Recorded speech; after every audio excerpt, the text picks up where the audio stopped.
Assalamualaikum warahmatullahi wabarakatuh. Halo semuanya, perkenalkan nama saya Dini Putar dari Prodi Perjalanan Wisata di Politeknik Negeri Lampung. Pada kesempatan kali ini saya akan membahas sebuah topik yang mungkin terdengar sederhana, tetapi sebenarnya sangat penting bagi kita mahasiswa, yaitu urgensi bahasa Indonesia di perguruan tinggi.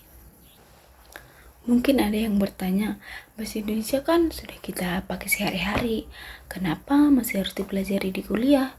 Nah, pertanyaan inilah yang akan kita jawab bersama-sama di dalam video ini.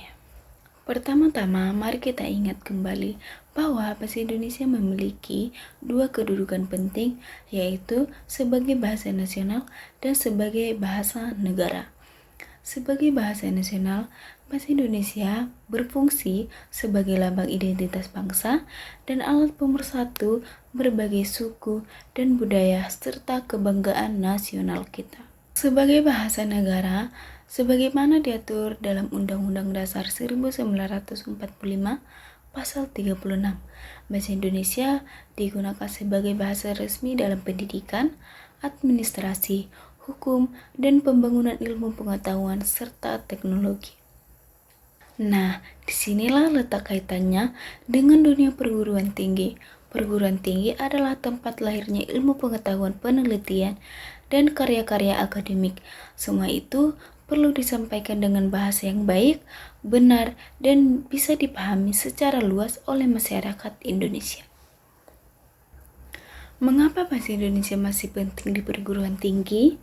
Lalu, mengapa mata kuliah bahasa Indonesia tetap diwajibkan di perguruan tinggi? Setidaknya ada 4 alasan utama. Pertama, sebagai bahasa ilmu pengetahuan. Setiap mahasiswa dituntut menulis karya ilmiah seperti makalah, laporan penelitian, hingga skripsi. Karya-karya inilah harus ditulis dengan kaidah bahasa Indonesia yang baku, sistematis, dan logis, agar gagasan yang disampaikan dapat dipahami dengan jelas oleh pembaca maupun penguji. Kedua, sebagai alat komunikasi akademik yang efektif. Di lingkungan kampus, mahasiswa berinteraksi melalui diskusi, presentasi, dan seminar. Kemampuan berbahasa Indonesia yang baik akan membantu mahasiswa menyampaikan ide dengan runtut, sopan, dan mudah dimengerti. Ketiga, sebagai penjaga jati diri bangsa di tengah arus globalisasi. Kita hidup di era ketika bahasa asing dan bahasa gaul begitu mudah memengaruhi cara kita berbicara maupun menulis. Jika tidak dibina dengan baik, bahasa Indonesia berisiko tergerus, bahkan di lingkungan akademik sekalipun. Oleh karena itu, perguruan tinggi memiliki peran penting untuk menjaga dan mengembangkan bahasa Indonesia yang baik dan benar. Dan yang terakhir adalah sebagai bekal profesionalisme di dunia kerja. Kemampuan menulis laporan proposal maupun berkomunikasi secara formal adalah keterampilan yang akan terus dibutuhkan mahasiswa setelah lulus kuliah, apapun bidang keahliannya. Meskipun penting, pada praktiknya masih banyak tantangan yang kita temui. Beberapa di antaranya, yang pertama, masih banyak mahasiswa yang menganggap remeh mata kuliah bahasa Indonesia karena merasa sudah fasih menggunakannya sehari-hari.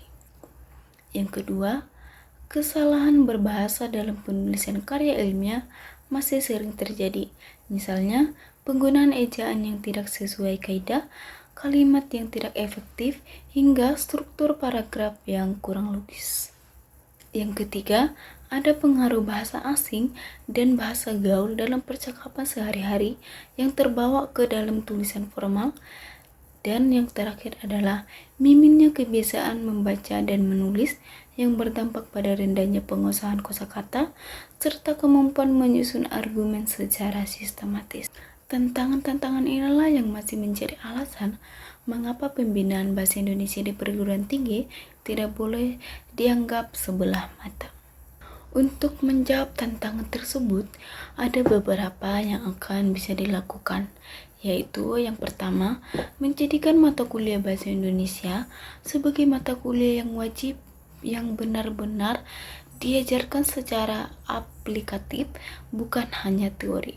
Dan yang kedua, membiasakan penggunaan bahasa Indonesia yang baik dan benar dalam setiap penulisan karya ilmiah melalui dari tugas kuliah hingga skripsi.